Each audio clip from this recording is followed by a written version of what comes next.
What's up? Vu of Vu Films back with another video, and today I'm going to be talking about Lumix versus Sony, or Panasonic versus Sony. I don't know what to call it, to be honest with you. Panasonic, Lumix, whatever. I want to discuss this. See, that is my point right there. Panasonic, Lumix. Oh my gosh, I'm 2 seconds into 13 seconds into this video, and I'm already triggered. Not because of anything he said, but because this is such a sticking point for me. I ranted enough about it. We don't have to hear it again, but I do think it is foolish how confusing Panasonic and Lumix is, considering the cameras all say Lumix on them, big and bold, and yet people will still call it a Panasonic. Super confusing, whatever. Let's move on. Because Lumix is a hot topic right now, especially with the new release of the S1 Mark II and the S1 Mark IIe. And it's been causing quite a stir in terms of people switching from other brands, people accusing tubers of being shills. And I have been saying that, but I'm joking, and they all know that I'm joking. I'm going to try my very best to be unbiased here. I am a Sony user, a Sony D-bag trash fanboy who has been using Sony.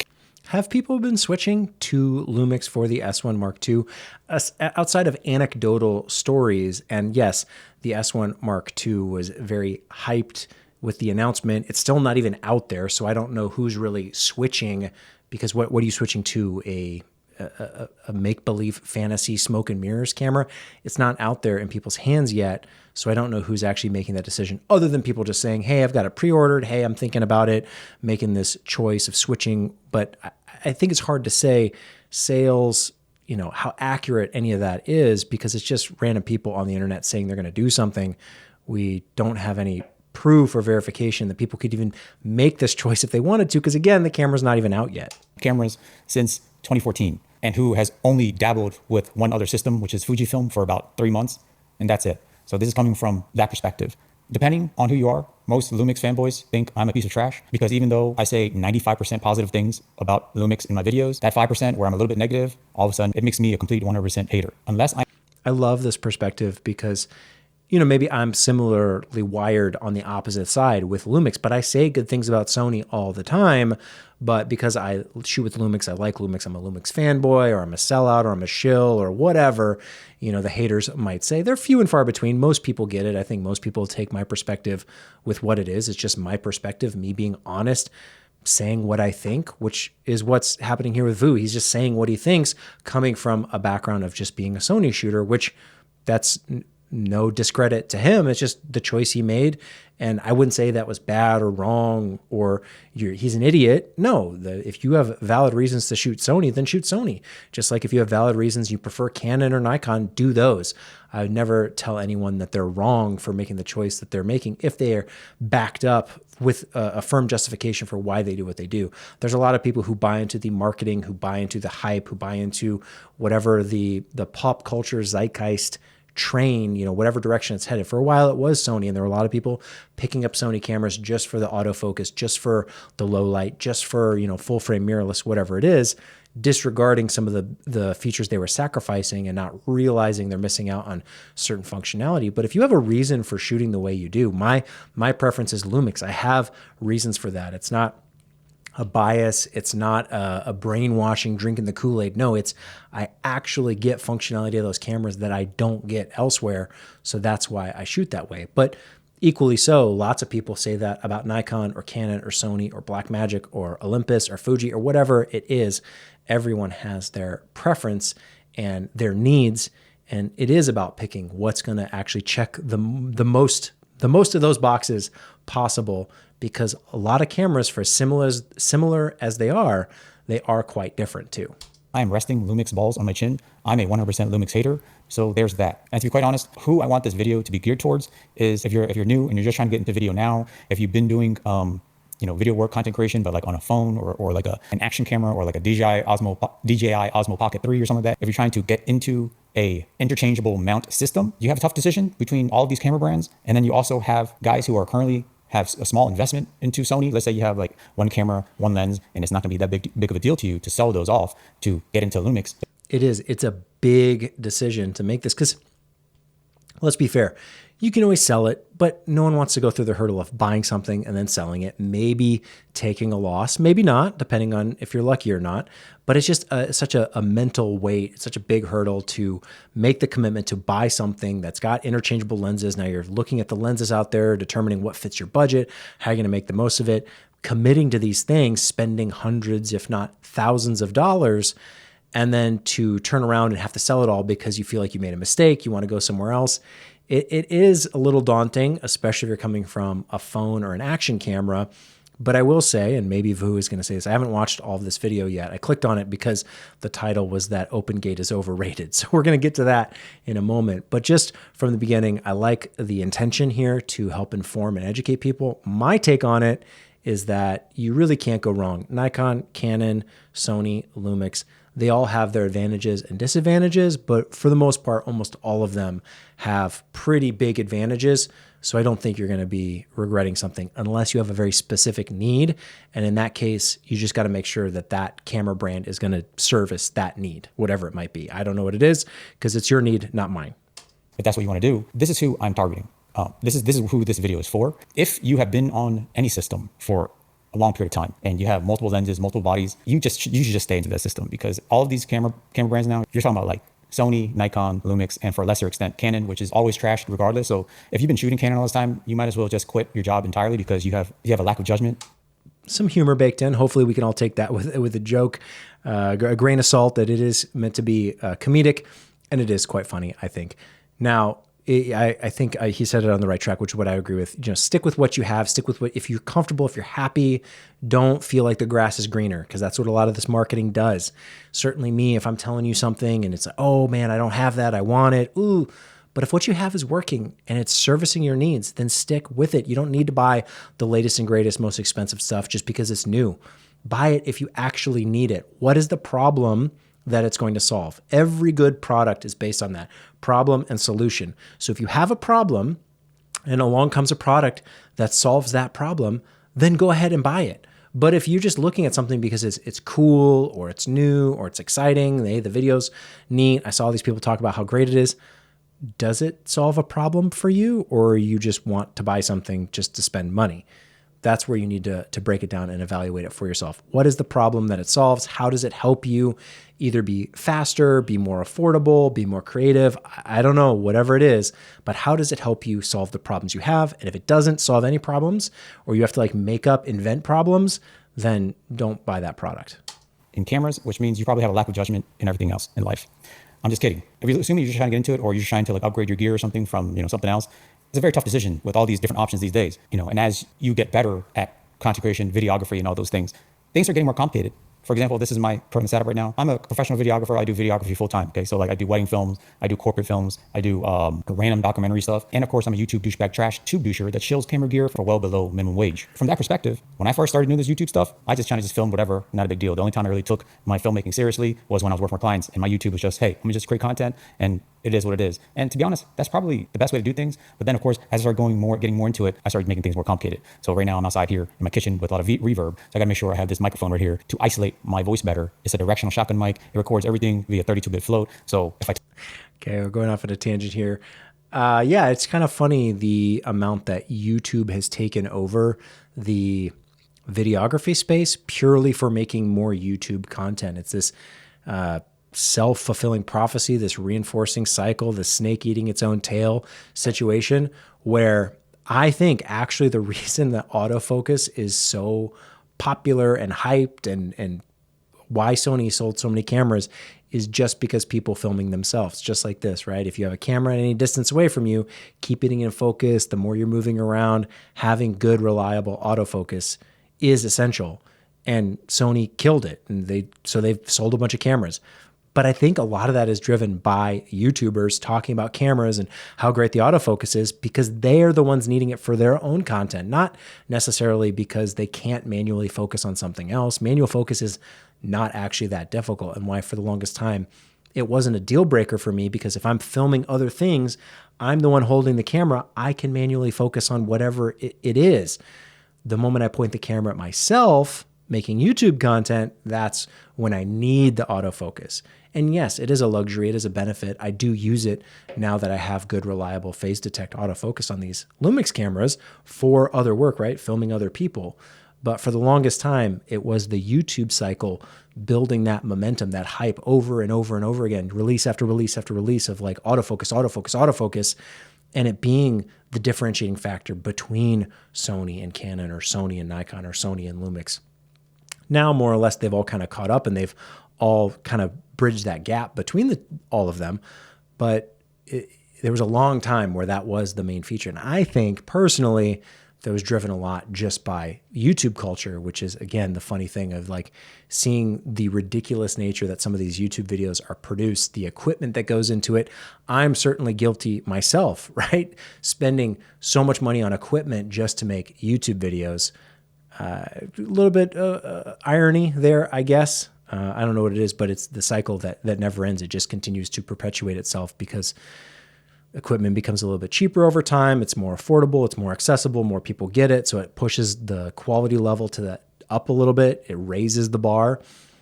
You can't get away with, webcam YouTube videos from 2010 anymore. There is a certain standard that is accepted now as the bare minimum. And anything below that is, maybe 10, 15 years ago. If you're doing that now, maybe it's an aesthetic that'll catch on again. Just the worst quality YouTube videos shot on a 2 megapixel cell phone. Maybe that'll come back around again. But for the time being, here we are in bokeh land, shallow depth of field, high dynamic range, 4K, 8K. Talk too loudly, it's not going to distort the audio. And then I could easily just put the camera on, and because for the most part, my kitchen area here is well lit, I could just film it as is. Of course, I had to introduce artificial lighting because I wanted to make sure everything was nice and balanced. I didn't want to make it look overly obvious that I'm being lit by a light, looking like I'm on Fox News or CNN or something. So I actually have this new 300-watt LED light from Suray right now, bouncing off of a diffusion sheet to give me this key light right now. So if I turn it off, this is how the image would look like. As you can see, without the light, it looks like I've been tanning outside on the rice paddies for 12 hours straight. But of course, I could always adjust. I love these breakdowns, seeing how people do their YouTube content, because it is it's a good looking video. By taking off my ND filter, I'm currently using the Nisi JetMag magnetic filter system, which makes it easy for me to take the ND off. Now, I am lit, but however, everything around me is completely blown out. I don't like this. I want to make sure it's nice and even light, looking raw, cinematic, filmic, trash. You have to. Put the ND filter back on, and then I'm going to go ahead and turn the light back off. Again, this is a 300-watt light going on at 100%, bouncing off a diffusion sheet. That's why a lot of these 60-watt lights these days, 100-watt lights out there, they're not going to be enough for you to light yourself properly in this situation. That's why you need a 300-watt light at 100% to make sure it's bright enough, because it's fighting daylight coming through. Yeah, daylight is a tough one, especially if your windows aren't tinted or anything like that. So you definitely need the horsepower. They've gotten up to, Aperture makes the 1200. That thing is a monster beast. Not what I would recommend the go-to being, but you certainly have the output if you need it. 600D is kind of my breaking point with like fighting daylight, having something that's manageable, making it work. If you can do it with a 300 watt, that's great. But sometimes it can be a challenge depending on your background. He's got the benefit there of trees outside the windows. So that gives you something for that light to catch and bounce back and you actually see. But if it's sky or if it's, something bright, if it's full sun, can be certainly more challenging. But this looks quite nice. I like his setup. All these windows. Depending on where you are in your filmmaking journey, things get more and more complicated as we go, okay?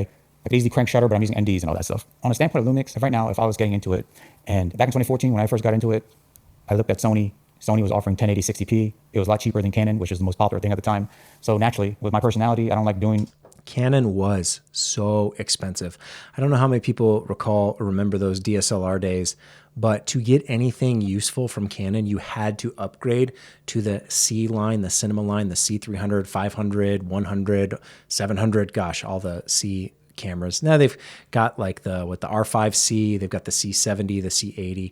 I forget all of them now, but for the longest time, Canon was so expensive to get anything a quality spec-wise that you would want, like 4K, 60 frames a second. Anything good from Canon was always up a notch, super expensive, beyond their baseline DSLRs, which were really good for photography. And yes, had historically sold well for just taking photos at those price points, and they continue to do so. But here comes Sony, here comes Lumix, here comes a few others on Blackmagic, realizing there's room at this price point to give better video features. I don't like buying into stuff that everyone else is buying into. I use Android, I don't use Apple, things of that nature. I went to Sony. And honestly, if I was not invested into any camera system right now and just looking at specs and reviews out there alone, and the fact that Sony is super popular right now amongst content creators, filmmakers, and all that stuff, I would be on Lumix right away. Lumix, without a doubt, is offering the most like specs and features than any other camera brand for the price. I don't think there's any other camera. So it's interesting. He doesn't mention, he just compared Canon and Sony at that time, which again, let's flash back. Sony came in more affordable, mirrorless, full frame, autofocus. I wonder how much of that played a part in his decision factor back then, or if it was just a price point thing. Because I'd be curious, like, why didn't you pick Lumix back then? Lumix was making cameras in 2014. What was it? Was it the sensor size? Was it the autofocus? Was it something else? Because for the longest time, that was the determining factor. Micro Four Thirds was mirrorless, like it always has been. There was 4/3 before it, but Micro Four Thirds, mirrorless. You have Sony with the E-mount, also mirrorless, so that's not really a determining factor in terms of adaptability, because that was one of the main benefits of Micro Four Thirds way back when. You could adapt anything to it, pretty much, but autofocus and full frame was always the sticking point. So I wonder if that was his sticking point as well. Like under $4,000 that can do photo and video very well, like as a hybrid camera. Like the only other camera I could think of that I know of, other cameras available, you're talking about Nikon, you're talking about Canon, you're talking about Sony, which I know is like the Sony, A1 Mark II. And the reason why like I'm jumping to like A1 Mark II versus the A7 IV is because I have an A7 IV right here, and it's a great photo camera, full frame, right? But if you're like a hybrid shooter and you want to do full frame video, and obviously you're taking photos full frame, when you want to do 4K 60 frames per second, your field of view is going to change from full frame to APS-C if you're going from photos to 4K 60p video. That's a huge problem for me, because if I was truly hybrid shooting photo and video, I want my focal lengths to remain the same when I switch back and forth. That's why I'm talking about A1 Mark II, because it's like it's only the Sony hybrid camera that can do full frame 4K 60 and full frame photography. And the reason why 4K 60 is important is because most people who do events, like wedding videography, we're going to want that 4K 60 because you're filming things that are just happening right in front of your face. You want the option to be able to slow it down, and with 60 frames a second, you can slow it down up to 40%. Yeah, and that was the sticking point of the Lumix S1 lineup as well. Lumix, oddly so, chose, and maybe it's just a technology limitation, right? I'm not an engineer. I don't design these cameras. I don't know. But it is troubling when you're getting a full frame camera and it shoots 4K 60, but that 4K 60 isn't full frame. It's Super 35 crop. Is that a problem? No, you can easily work around it. Movies, historically, Super 35 is the standard. This full frame is a photography thing that has trickled now over to video. So there's always a workaround. Micro Four Thirds, you could use a speed booster to get to Super 35. So for over a decade, I would say, pretty much anyone who's bought any camera has been able to shoot cinematic field of view. Anyone. Micro Four Thirds, full frame, APS-C, anyone can shoot cinematic movies field of view. But if you're buying a camera that markets itself as full frame, you do want to make the most of that, purchase that investment, in which case you would want all those frame rates to match that full size. The Sony a7S III can do it, but that's at 12 megapixels. I think that's not enough resolution for my needs. For a lot of people, just 12 megapixels just isn't enough. And that's why I sold that camera.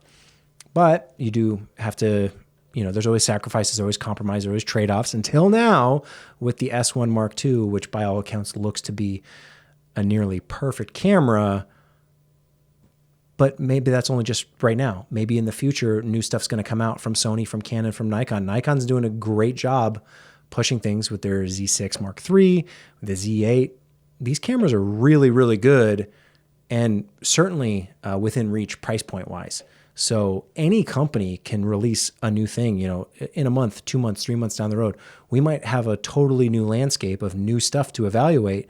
But for right now, the Lumix S1 Mark II is doing the job of pushing things forward, which is what I've always loved about the Lumix cameras, is they tend to be the ones that like set that bar.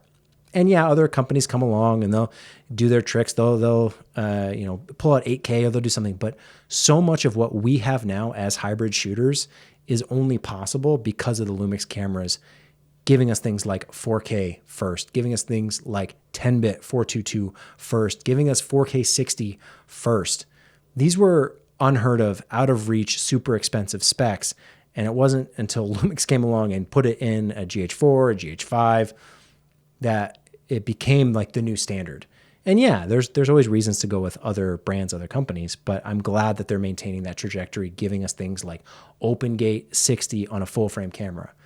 That's huge. That's super cool. So like from the spec standpoint alone, you're talking about like 6K, 60p, you're talking about OpenGate, you're talking about great IBIS, everything that Lumix offers. It just seems like it's the easy choice. And like everything that Lumix has always offered, plus all the fixes for the things that they got wrong in the past. They messed up autofocus for the longest time. We've talked about this many times over, but I'll talk about it again. They screwed up by not doing phase detect, but they fixed that. They're on it now. Phase detect, we're good. For the longest time, they didn't have full frame. They've fixed that. They've had it now for, gosh, since 2018, 2019. I don't know when the S1 cameras were first out, but it was like 2018, 2019, I think, around that time. So any problem, any issue, oh, gotcha, like they fixed all that, and they've maintained all the things that set them apart and gave them an advantage as well. So they've evened all the disadvantages, and they're still excelling at their advantages. And this is the stuff that people say, oh, you're just a Lumix fanboy, chill out. I'm just literally telling you what I think after having shot for, 2 decades now of being in video, being in photo, doing the work, using these tools to do jobs. I like the Lumix cameras because of the functionality they offer. I don't know what else to tell you. Like I said, before you Lumix D-bags start hating on me, I would have likely went with Lumix back in the day. However, what I want to be is a different voice in your mind, because you are someone who is, again, either new or not fully invested into a system and you're looking to get into one. I want to tell you, maybe based on my biased Sony D-bag fanboy experience, I can tell you why you should still go to Sony instead of Lumix, even today, as someone who's not invested into a system yet. Are you looking to like filming on sets? Are you looking to, shoot anamorphic? Are you looking to be shooting a lot, 5K, 6K, things of that nature? You have to consider a lot of things: storage, ease of use, whatever it is. We all know it's objective that Sony is probably the best Sony autofocusing system. Right now, I have my FX3 sitting right here. I have an FX30, and I have... Yes, Sony is still the best autofocus system, but that best, that margin, that gap between best and worst is slowly shrinking. And now to the point where Nikon, Canon, Sony, Lumix, they're all really good, certainly good enough for most uses. If you absolutely need the best of the best and you need that autofocus to be perfect 100%, even then it's still going to make mistakes, right? But if you need the best autofocus, sure, there's an argument you could make for Sony, but that argument is not as strong or not as clear as it once was. Just like the moment Sony unveils OpenGate on their next camera, if or when they ever decide to do this, the moment Sony puts out OpenGate, it's going to be, wow, OpenGate, whoa, what a great feature. It's not going to be overrated. It's not going to be a gimmick. It's going to be a highlight because it is. And that bar, that gap between Lumix and Sony right now with OpenGate is quite large. But the moment Sony does it, it's okay. Now what else are we going to argue about? What other point we got, to complain about or to hype up? So let's see where this goes. But yeah, OpenGate, the moment Sony embraces it, it won't be overrated. I can tell you that. I have an A7 IV right here. For this, I'm using my Sony ZV-E1, which is a $2,000 to like $2,200 camera that I've seen as cheap on sale as $1,800. It has the same exact sensor as a Sony FX3, which costs $3,900, and we can argue if it's overpriced or not. That's not for this video, but you're getting the same exact quality as this camera, which I'm going to beat a dead horse, was used to film The Creator movie, which was filmed, which was premiered on IMAX and everything in the theaters. Great movie, looks absolutely fantastic. This camera I'm filming with is the same exact image quality as the FX3, which is used on a full. And I hope, maybe he goes into it, but I would hope it's like movies, TV shows, anything. It is not down to the camera. Even Vu showed it in this video, right? It's the lighting, the setup, choosing a spot that's aesthetically pleasing, and then supplementing with artificial light, having the 300D there, getting the proper filtration on it. Even if you wanted to take it to the next level, hair, makeup, wardrobe, all of it matters much more. It's something like The Creator. It happened to be shot on the FX3, and that's a cool little marketing nice, but that movie is not made because of the FX3. It's made because of all the other stuff that goes into the actors, the direction, set design, special effects, audio, sound design. All of that stuff matters far more than the individual camera that was used. The movies have been shot with all sorts of cameras over the history of movie making, of the history of Hollywood. It's always different cameras. What makes a movie, the camera is like this much. So when I'm recommending cameras, I'm always basing it off of the value they provide to the shooter, the actual features within that camera, how it makes your job easier, not necessarily, hey, this can make a movie, because to make a movie, it requires a whole lot more. Full-blown Hollywood movie. So, and also another thing to consider, that movie was made 3 years ago, and movies these days, in terms of like image quality, hasn't really increased much in the past 4 or 5 years. People still mostly only have 4K TVs. Your phones could only handle up to 1080p to maybe 1440p or something like that. And when you're doing things like vertical shooting, if you're doing vertical content for like Instagram, TikTok, or YouTube, that's only 720p. That's even less than 1080p. 5K, 6K is definitely overkill. especially for content creation. That's without considering just the additional storage size and just like speed of editing those files, whatever it is that comes with using those types of files. You know, as I was thinking about this and I was thinking about how I use these cameras is obviously I have my professional rig here. It doesn't really matter how big it is really. Like, you know, clearly I have rigged it out. That's a nice setup. I do mine a little bit different. Everyone has their preference of how they shoot.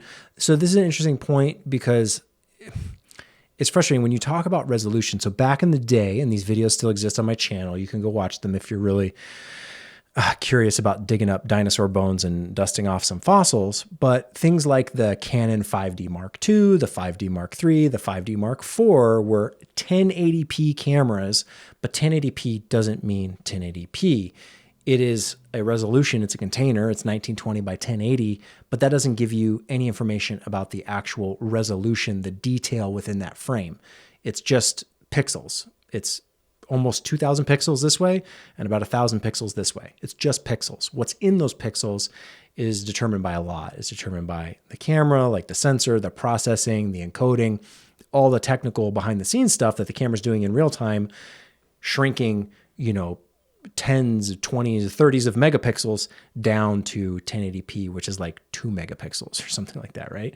So it's got to do a lot of processing. And in that processing, information can be lost. And 1080p doesn't mean 1080p. So back in the day, shooting 4K meant that your 1080p was actually 1080p. You were getting good enough 1080p to call it true 1080p.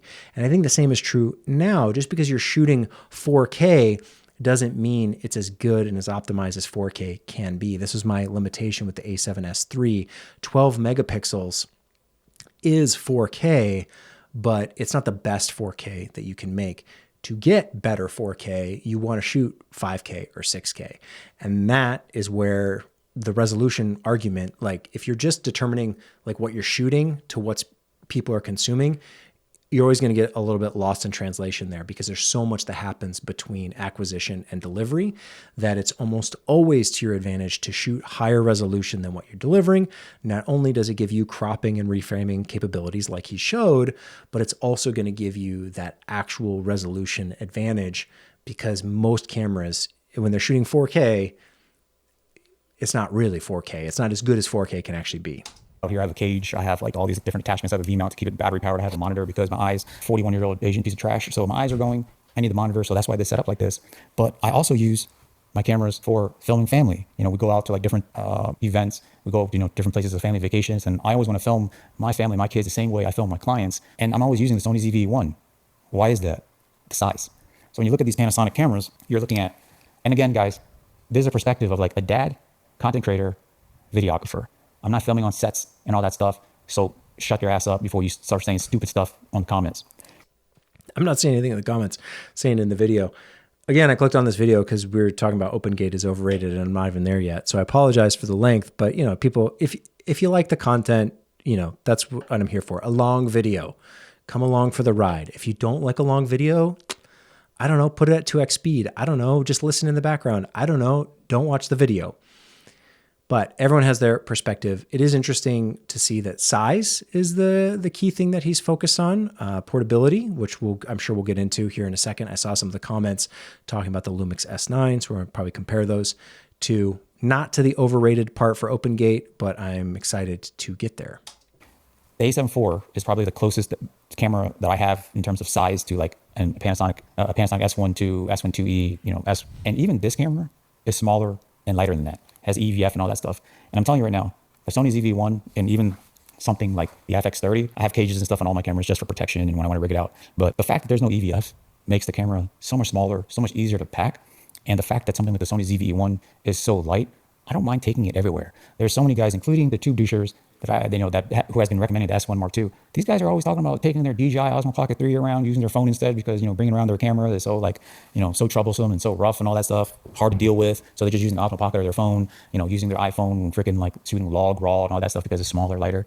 I'm telling you, if they had a Sony ZV-1, they wouldn't even bother with that stuff because Sony ZV-1 is so small and light. Biggest reason why everyone should stay on Sony or like, you know, use Sony instead is their lens ecosystem. They just have so many different types of lenses. Like right now. Okay, so before we move off from the portability, I do think that is a factor. I don't know how many people it would apply to. You'd let me know in the comments if portability is ever a factor. It's certainly something I appreciate, something like the Lumix S9, which I do own.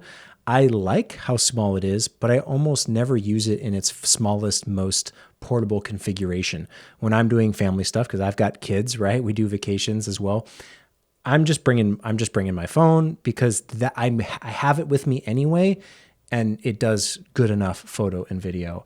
I don't bring 2 devices or 3 or 4, or however many there are. Would I get better image quality if I brought the S9? Yeah, sure. And I might if it was a moment where I knew I was going to take pictures, or I knew I was going to do something that was like super important that I wanted to capture at the highest, most cinematic quality. I certainly could bring something like the S9 or the S5 Mark II, but for the most part, I use the phone because it's a matter of convenience. That's just kind of what makes sense for me. If you want to bring a camera for that, by all means. For me and the way I shoot, my cameras, that is for work, that's for my job, that's for my profession, that's for clients, it's for content creation, but it's not usually just to like bring with me as I go around, because that's what my phone is for. It serves that purpose. It checks that box. So difference of opinion, matter of perspective of how you like to do it. It's really going to come down to what do you feel is the most convenient. And if it's convenient to bring a small camera, fine. But for me, I wouldn't even bother. I would just use the phone that I already have.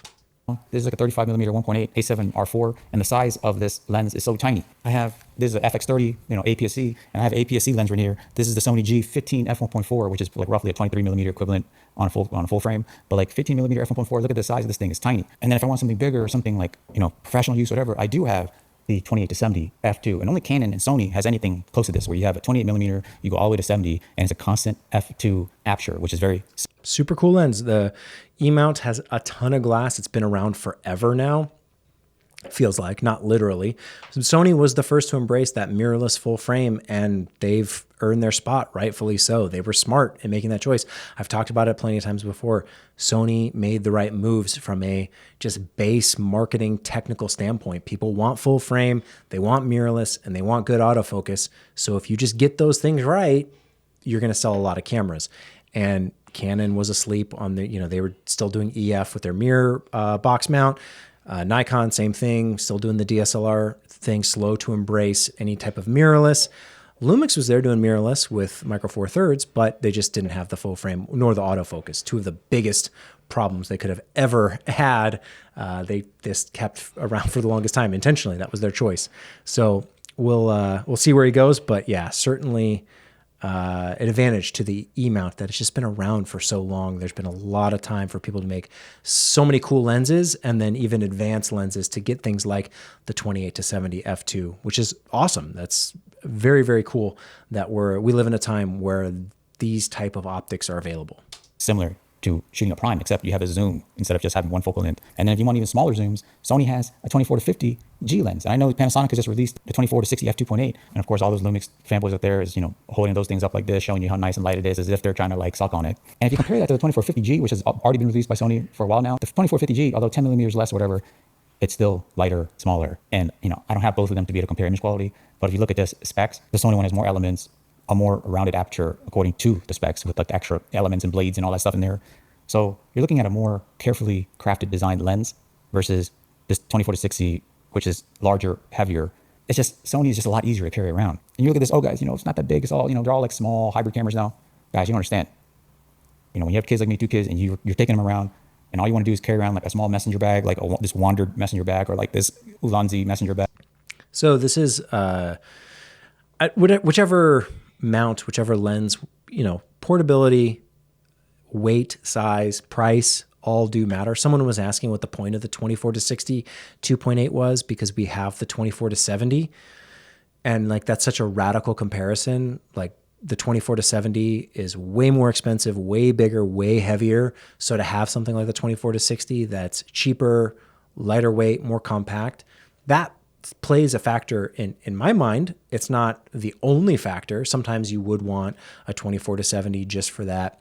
Maybe the optical performance is better. I don't know. Some people have said the 24 to 60 is the same optical performance as a 24 to 70. Some people say it's better. Some people say it's worse.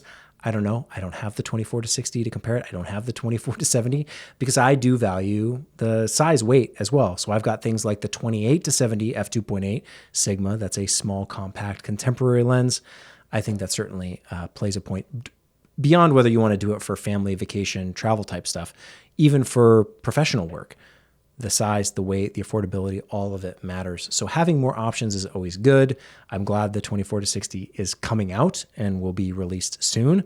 So I can make the choice of whether I want to buy it or not. I probably will buy it, but that unlocks the ability to have that focal range, a wider focal range, which is what I'm usually after, in the size and the weight of what I currently have, which is the 28 to 70. I'll sacrifice the 10 millimeters on the long end for the 4 millimeters on the wide end. I will make that trade all day, every day, and I think it's worth it.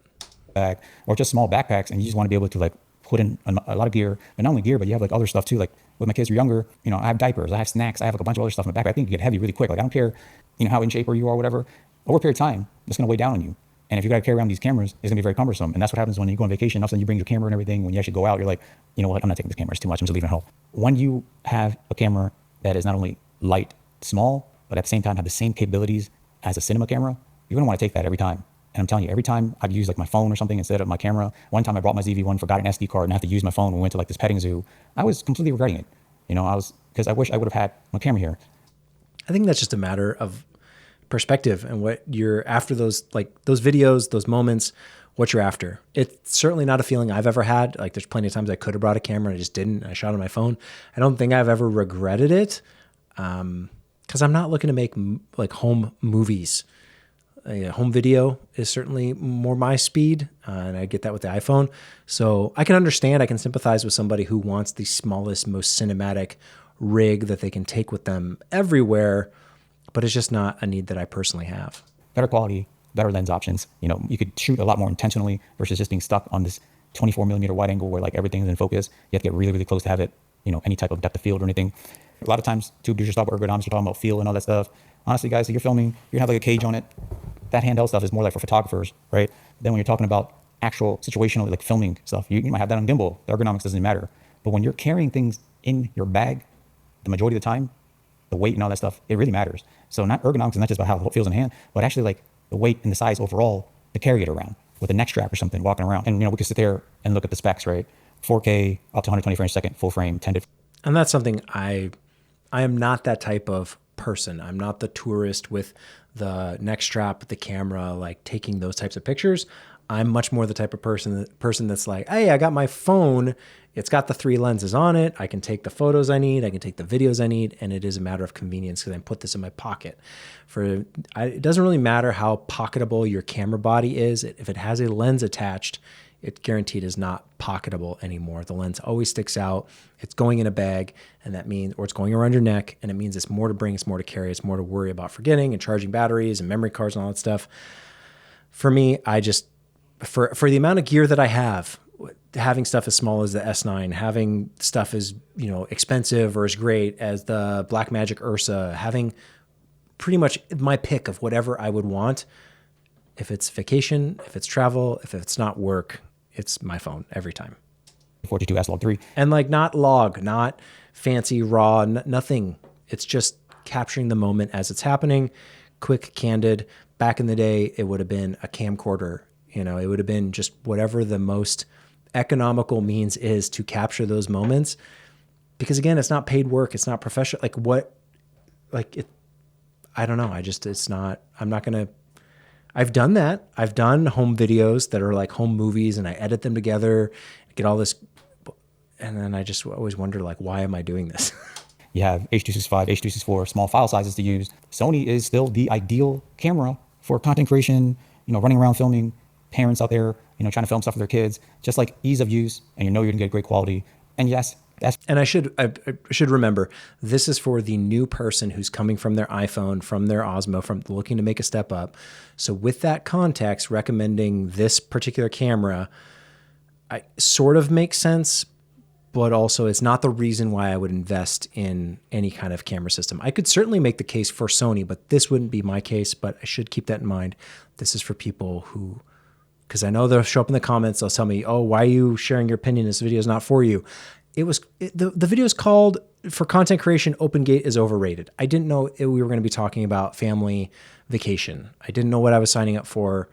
I went in blind. I clicked on it for the title. I clicked on it for the thumbnail, and here we are. S5 Mark II X and the S1 Mark II has slightly better dynamic range than like the FX3, A7, you know, A7S3, ZV1 and all that stuff. 13.1 versus 12.4 stops. Again, 12.4 stops is still good enough to be used for an IMAX cinema feature. So take that into consideration.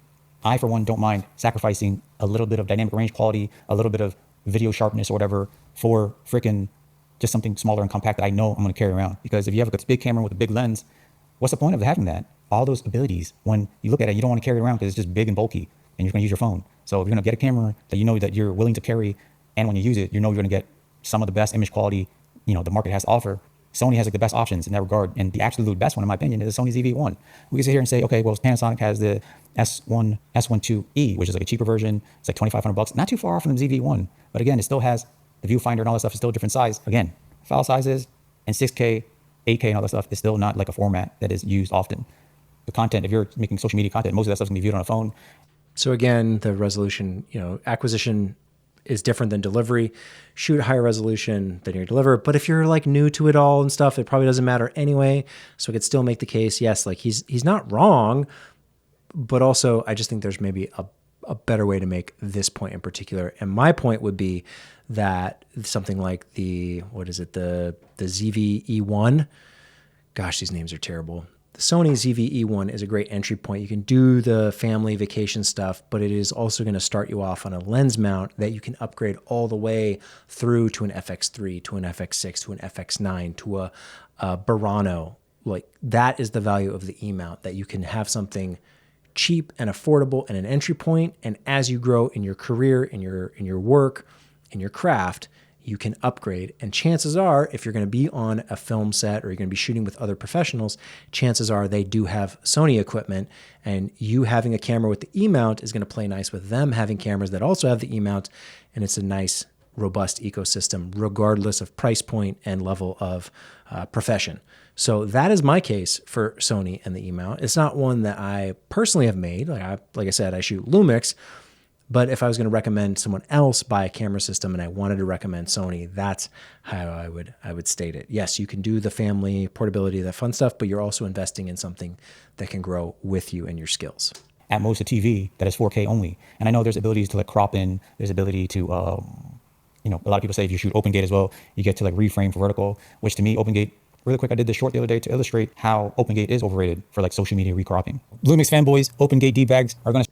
Here we go. We finally get to the meat and potatoes that I've been waiting for, because we're going to talk about this if open gate is overrated. But I want to make sure like we're talking about the right things, because if we're talking to new people who are coming from iPhone and GoPro and Osmos, and they're coming in, they're upgrading, but we're also talking about aperture and dynamic range and sensitivity and all these like nitty gritty specs that like professionals care about, it is hard to weigh that in a way that isn't like geared, like this video is geared towards me, I think, where it's the behind the scenes. Here's the light that I set up and here's how I shot it and using this ND filter. That's all stuff I geek out about.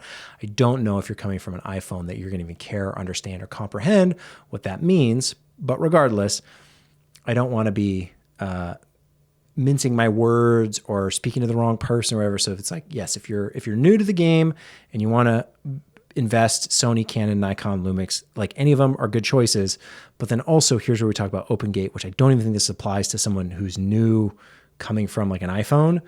This is much more for, which I think there's apps you can do open gate on your iPhone, by the way, if you're curious, that those do exist. But let's talk about open gate, because this is much more for a content creator, more professional, step up from your average person who's shooting on their iPhone home videos. Straight lose their shit when I tell you this. You need to switch to Lumix. Open gate for social media usage, as in reframing to vertical, highly overrated. Open gate is just being able to use your entire sensor to record video. Most cameras, when you film, it allows you a 16:9 image. Let me show you. So the top and bottom of the sensor is actually not used. So when you take the photo with a typical camera, you're going to get a 3:2 aspect ratio using the whole entire sensor. Clearly, you'll see only in 16:9 that you're missing a little bit of the top, a little bit of the bottom of the sensor. And in theory, filming in open gate, typically a 3:2 ratio for, let's say, YouTube, and you have this horizontal video, you can make a vertical video and use that for YouTube Shorts, Instagram Reels, TikToks, whatever, and and have more resolution, have more image to use. Sounds fantastic, right? But if you look at your damn YouTube Shorts, IG Reels, and TikTok, top and bottom of the Reels with all the overlays and shit, like there's really no use for that extra footage. So if I were to just crop a 16:9 image, the same way I cropped in a 3:2 OpenGate footage to get vertical aspect ratio, as you can see, I'm missing top and bottom. Once I load this onto Shorts, IG Reels, or TikTok, are you really going to notice that I'm missing a little bit of the top and bottom of the footage? OpenGate for vertical cropping. Oh my God, Sony Interact. A little bit overrated. However, to be clear, if you're trying to shoot anamorphic open. So I let that play out so you can get his breakdown of it. This is comparing full frame OpenGate to full frame 16:9. It should be mentioned, I should have to say it, because this, again, not for like the newbie iPhone person, but 4:3 micro four thirds is significantly taller than even 3:2. So 3:2 OpenGate, I would argue, is an advantage over 16:9. The bigger advantage is OpenGate 4:3, which is only found on micro four thirds. I don't think there's a 4:3 full frame sensor popular, commonplace on the market. Maybe it exists somewhere out there, but micro four thirds, 4:3, much taller aspect ratio than 3:2. It cannot always be obvious when we're just talking about numbers and aspect ratios, but if you actually put them side by side and compare, 4:3 is significantly taller.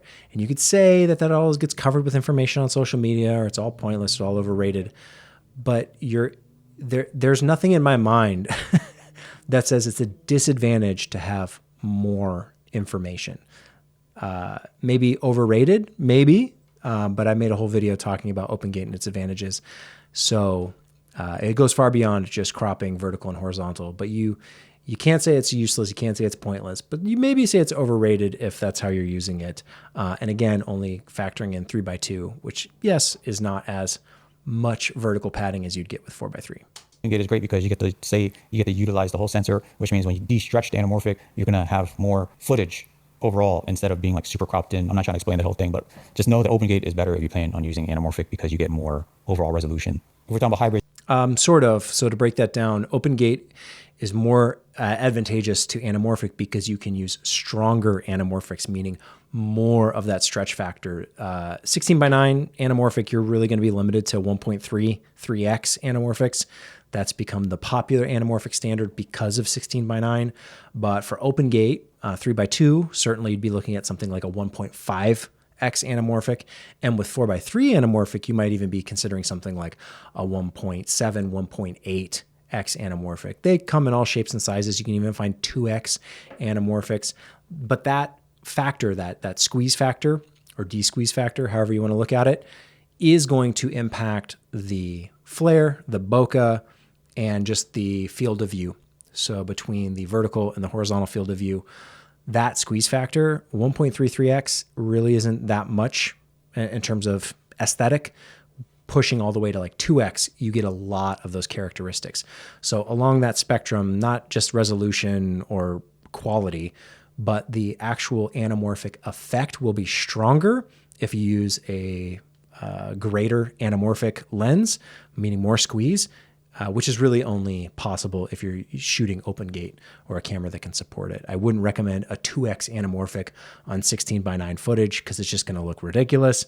So if you want more anamorphic characteristics, you're really going to want to look at OpenGate, which is spot on and right about. And that's kind of the main first selling point of OpenGate. It's why OpenGate even became a thing, because anamorphic. It's how it was labeled even on the GH4 and the GH5. It was the anamorphic mode. And Lumix was smart enough to realize that, hey, this isn't just limited to anamorphics. Even if you don't care about anamorphics, you don't have any anamorphic lenses, because they are kind of expensive, they're kind of clunky and cumbersome, you can still take advantage of this full sensor recording to do things like the horizontal and vertical cropping for social media, considering how popular vertical video has become. That's the second greatest benefit of OpenGate production, is that horizontal and vertical. I don't think it's overrated. I think it's actually quite essential as a modern content creator to be able to shoot horizontal and vertical at the same time and be able to deliver both in a format that is more optimized. Again, not talking about home video, not talking about family vacation. I'm talking about paid client work. Delivering something that is your job, I think it is to your advantage to deliver the best version of that content. Maybe that is something that you determine the best version is cropping 16:9. Maybe that's your choice and you say, this is the best version. But for me and my clients and the people I work with, I've decided that it is an advantage to shoot open gate and deliver them a more optimized, better experience for that vertical player than just cropping 16 by 9. Because there's a lot of people who will tell you you need to shoot vertical to be truly optimized. And I might agree with that, but it also comes at such a trade-off, never having the horizontal version or having 2 cameras rigged or all the hoops you have to jump through to shoot vertical intentionally. I think the best of both worlds, the best of all the worlds, is to shoot open gate, get horizontal and vertical in one go, and that way you're delivering the best experience wherever someone is watching, whether it's horizontal or vertical. You want to take pictures and stuff, you have to think contextually, like how you're going to be taking these pictures. 12 megapixels from a Sony ZV-1 or something like that is perfectly enough. You're trying to just take photos of thumbnails. Most of the time, I'm just using my video for thumbnails, just screenshot it. And that's the same method I use when I'm taking photos for my family. I don't take photos anymore. I'm always filming because I want to film. I want to capture everything. And then if I want to edit some type of recap of our trip, recap of my kids' year, or maybe do like a birthday video for like 3, 4, 5 years, I want to have the video footage. And then from the video footage, I just screenshot the 4K footage. Props to him as a dad. As a father, I can definitely sympathize and relate. Like, that's cool that he takes it to that length to do like birthday recap videos or something like that. I think that's super awesome. I am not personally motivated to do that for myself, my kids. It's certainly a lot of work. And I don't know, I'm just not how I'm wired, I guess, to prioritize those types of things. But more power to him. Like, that's incredible that he does that for his family. I think that's super cool. Edit it, whatever. And I just should be mentioned though, with taking screenshots, you're going to want a faster shutter speed, which I don't know if he goes into in this video, maybe another video. But if you're taking screenshots, freeze frames from video, you're going to want a faster shutter speed, so you have less motion blur, so it looks more like a proper photo. Hey, here's what brings me back to my third selling point of OpenGate and why I don't think it's overrated, is that if you're shooting with that faster shutter in video, taking those screenshots, those freeze frames, if you're shooting OpenGate, now it is 3x2 and actually looks like a photo. If you want the cinematic black bars, CinemaScope aesthetic for your photography, that's one thing. But if you want a 3x2 photo from video, the only way to get that is with OpenGate. It's a huge benefit and highly underrated selling point of OpenGate, because I think so many people are looking at OpenGate like this one-trick pony. Hey, why would I even need this? Because if you flash back, go with me for a second. I started shooting OpenGate in 2017 for recipe videos, because at the time, Facebook recipe videos were super popular, 1:1 square aspect ratio. And looking at micro four thirds, 4:3, hey, that's pretty close to square. So what if we just shot in the anamorphic mode without anamorphic lenses and we just record the whole sensor? That gets us pretty close to our delivery, and we still can crop 16:9 for YouTube and other places that want that, traditional HD or UHD format. So that was 2017, doing the multi-aspect production. Flash forward a few years, and people start to pick up on this. They realize, oh, it's not just anamorphic. Let's call it OpenGate. Hey, let's use this to crop and reframe and do all this cool stuff, which seems to be where we're at now in 2025. People thinking like OpenGate is just for that one thing, or they're sitting there thinking, well, I'm only delivering 16:9, so why would I shoot OpenGate? What's the point of those extra pixels? I'm still just going to crop it after the fact. I might as well just leave well enough alone. But that misses the point of this benefit that I'm talking about, which is pulling those still frames.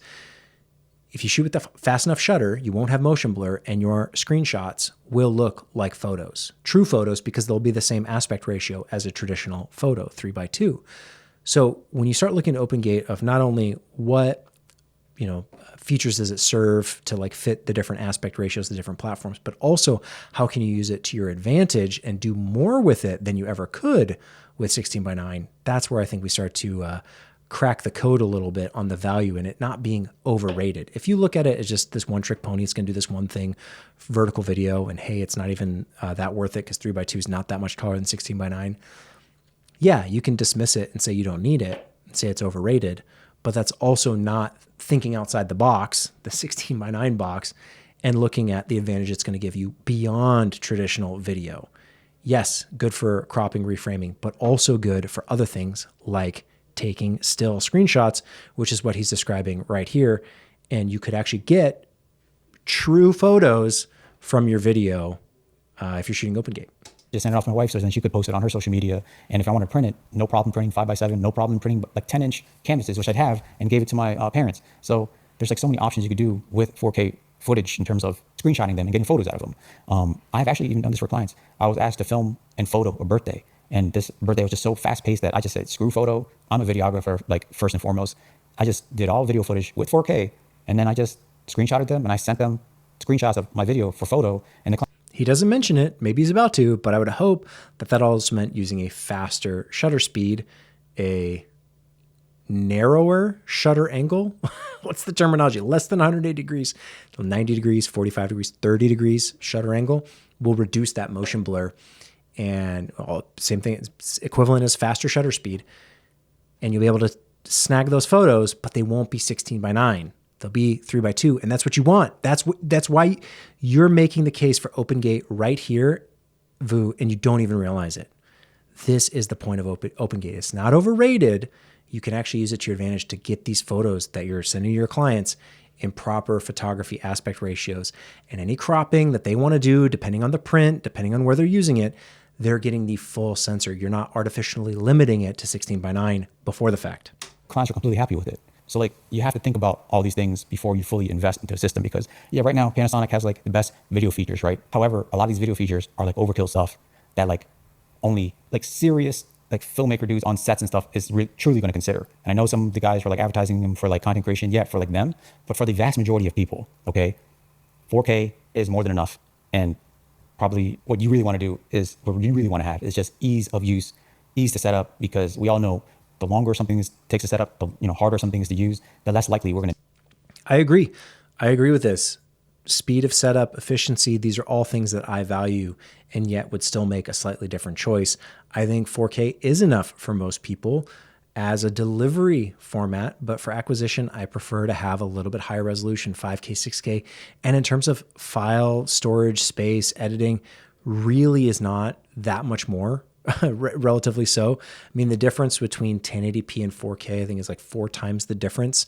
I think 6K is what, 150% larger. So, and maybe even like less than that after encoding. I don't know what the math actually breaks down to, but I've never noticed a significant downside to shooting 6K over 4K when it comes to storage size and playback and performance and all that. I wouldn't recommend shooting 1080p. You can always get a camera and shoot 4K if you want. If you have a camera that lets you shoot 6K, you can do that if you want to as well. I think they're all valid. They're all different choices for different applications. There's a lot of times where I do shoot 6K OpenGate. There's other times I just shoot 4K 16:9. But having the ability to pick and choose what I want, that option I think is valuable for content creators, not just regular casual people coming from an iPhone. Because for those people, I'd say the iPhone is enough. Most people who ask me what camera they should use, I just tell them use your iPhone. If you're asking me that question, the answer is your iPhone. If you're asking me how to make content and be a content creator and produce this level of quality that he's showing here in his own video, this beautiful kitchen with beautiful lighting that he took the time to set up with good audio, like you can do it with the Sony, that's what he's doing, but you can also do it with the Lumix. I wouldn't say it's overkill. It's just a different choice depending on your preference and what you're trying to achieve. And again, we'll go back to the beginning. Like if he's super invested in Sony, yeah, stick with Sony. It's working. The grass isn't greener. But also, yeah, no, I think that's it. The grass isn't greener. It's all good. And do it. The grass is green everywhere. The grass is greenest where you water it. That's the good phrase I heard saying. The grass is green where you water it. So keep that in mind. It just takes too much time. I literally had 30 minutes to set up, film the video before my son comes home from the bus, which is right now. And I set it up real quick. I brought all these cameras out right here and I did it. Okay. Like there's so many options for you to rig things out to make them bigger if you are going to. That's a great setup. Looks awesome. Lighting, color. As long as the camera doesn't overheat, as long as there's no record limits, you're good. Film something more serious, right? Like if I wanted to, I could film an entire wedding film, client film, whatever with the Sony ZV-1. If you wanted to, and you have the talent, you have a script and all, you could easily film a feature film with the Sony ZV-1 if you rigged it out and everything like that, or just as is. So, before you spend a bunch of money investing into a system. Absolutely. You can do a lot with almost any camera, but you can also do all that with your iPhone as well. Make that same case. So I don't know what the point is there other than like you can do that with any camera. Really think through what you're going to be doing the next year or two, where you're going with all this stuff, and can you grow with this camera? And clearly Sony's track record, new cameras they come out with new features, new lenses, constantly upgrading their autofocus system, which in the FX3 Sony A7S III is still a better autofocus system than what Panasonic is offering right now, 2025 and S1 II. And the Sony ZV-1 is even better than the FX3. And that's part of the reason why I'm always using it for social media, because I know it's not going to mess up focus. So, Not that the FX3 does, but I just know like Sony's V1 is like, there's no way this camera is going to mess up, not focused on me. So I hope this video helps somebody. Again, So I haven't had any problems with the Lumix. As much as people say, you know, Sony's the best, and I would say, yes, it is a little stickier, it is stronger, it's better autofocus. For talking head, for people, for YouTubers, the phase detect in any of these new Lumix cameras, Nikon, Canon, is more than enough. It is sufficient. It will get the job done.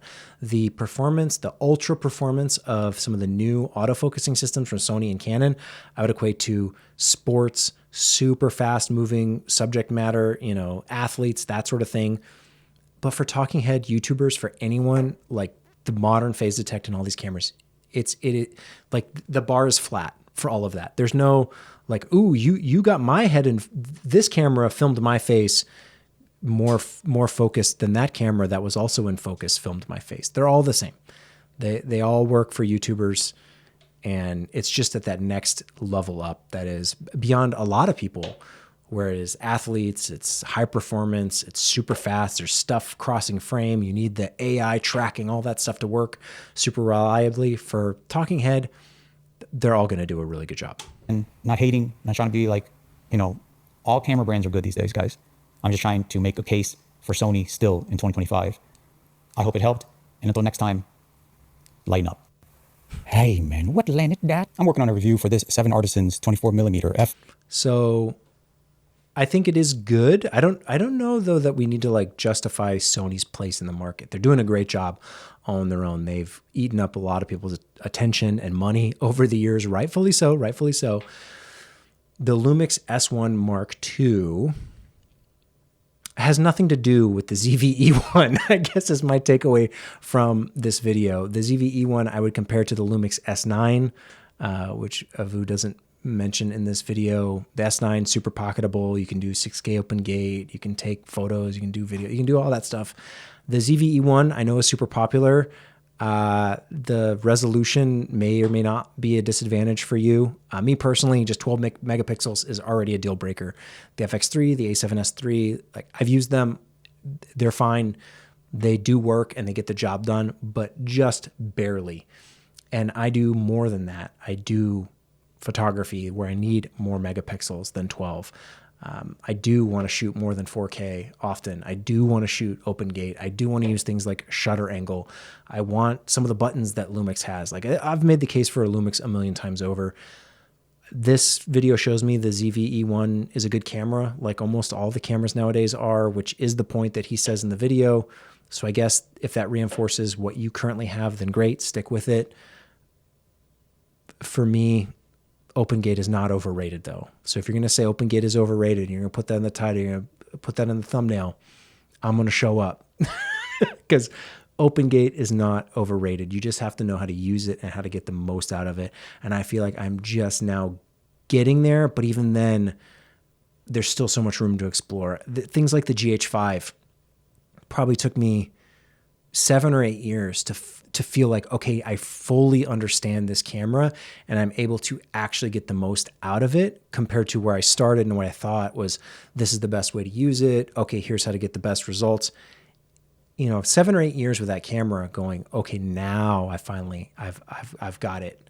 And even then there probably still is more to learn. You know, there's so much you can get out of these cameras that if you look at them at a spec sheet or you play with them for a week or a month or a year, you don't push to really understand it, the color profiles, the exposure, all the lenses that are out there. Because that's the other thing. You might have one lens that you're using going, this camera sucks, and it might be the lens.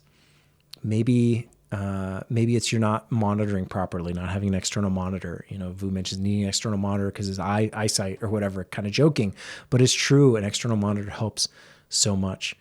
I feel like OpenGate is that one feature that I'm now just kind of figuring out how I can make the most of it. And I still think there's room to improve. And everyone online is still working in this space of multi-aspect production. And that was my initial use for it back in 2017, doing those recipe videos. And that checked a box. It served a purpose. And it was kind of a gimmick or like a neat workflow efficiency hack that, yeah, I couldn't have done any other way. If I was shooting 16:9, sorry, it wouldn't be the same. It wouldn't be the same advantage. So Micro Four Thirds made sense for a long time. But now it's even beyond that. Yes, anamorphic, but the still photography, and then also reframing vertical up and down. I've been doing some recent tests, some actual shoots with 2 cameras stacked top and bottom. So literally one camera on top of the other, and the ability to reframe vertical when those lenses don't match up quite the way you would want.